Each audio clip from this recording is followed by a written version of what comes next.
Halo teman-teman, gimana kabarnya?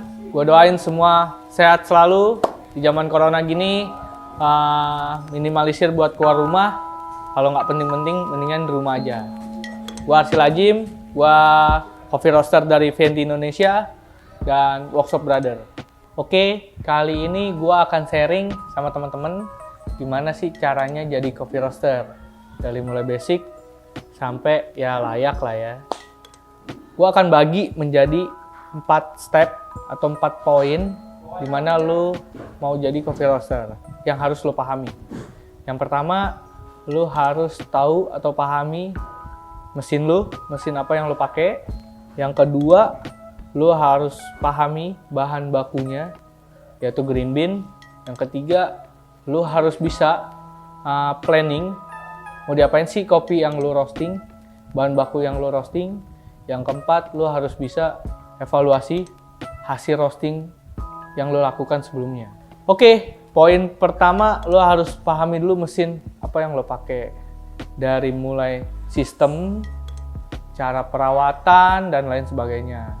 Gimana sih cara nyalain mesin lu, terus gimana cara bersihin mesin lu, dan yang paling penting dari mesin lu adalah sistem pengapian atau sistem power. Yang gue tahu itu ada 3 lah ya, yang kurang lebih yang gue tahu ada 3. Kalau lo mau tambahin silakan tambahin.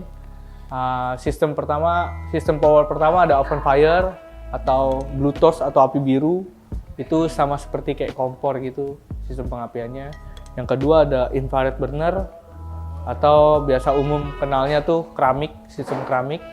Yang ketiga adalah hot air atau udara panas. Jadi kopi kenanya udara panas saja, burnernya agak jauh gitu. Beda sama yang pertama dan kedua.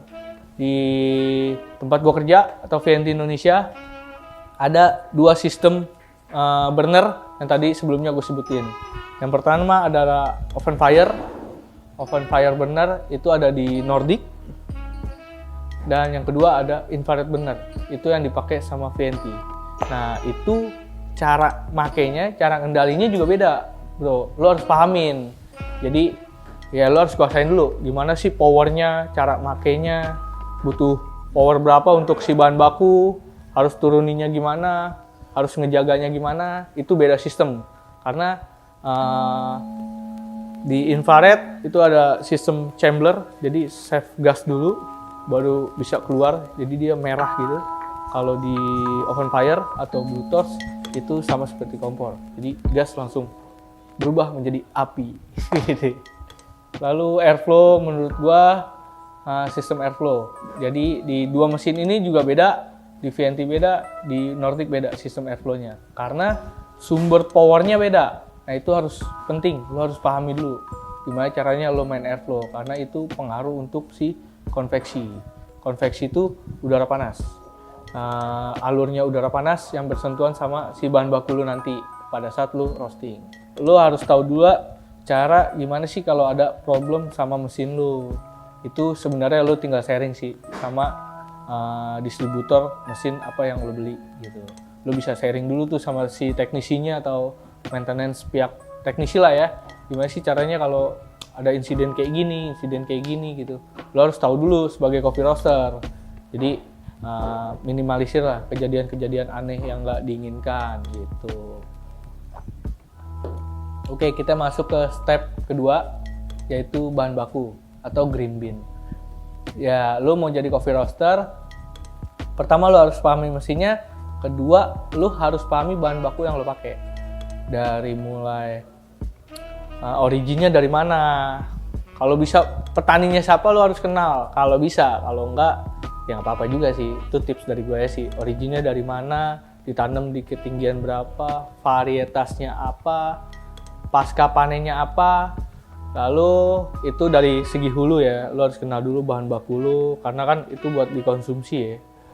Buat konsumsi lo pribadi atau customer lo nanti. Jadi harus detail tuh datanya. Saran dari gue sih itu. Lalu kalau lo udah masuk mau ke step produksi atau step roasting, lo harus cek dulu kadar airnya, ada yang namanya kepadatan, itu density, sama proses pasca panennya. Nah, itu pengaruh semua tuh. berapa sih harus lu masuk suhu bincas awal si bahan baku masuk ke mesin tuh berapa sih bagusnya. Nah itu lu harus cek dua step, moisture sama density.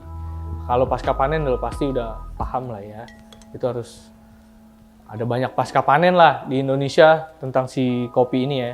Yang kita bahas Arabica aja nih, ada banyak kopi gitu kan, ada Arabica, Robusta, Liberica, Excelsa, ada banyak lah. Yang kita bahas di Arabica aja. Nah itu pasca panennya udah banyak. Yang penting itu sebelum produksi lo harus cek dua itu, density dan moisture atau kadar air. Jadi lo bisa tentuin suhu bins masuknya. Kenapa gue balik lagi, kenapa lo harus pahami dulu kinerja atau sistem si mesin roasting lo. Karena dari bahan bakunya lo mau apa ini, lo mau ngejar di apanya nih, kayak gitu.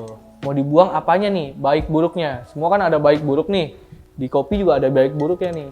Baiknya lo mau simpen, buruknya lo mau buang. Nah kalau lo nggak tahu cara kerja mesinnya, lo nggak akan bisa ngelakuin itu, bro. Jadi sistem power, sistem airflow, segala macam dari sistem mesin lo lah. Lo bisa ngejudge itu, baiknya lo mau simpen apa, si buruknya lo mau buang, caranya kayak gimana dari bahan baku lo.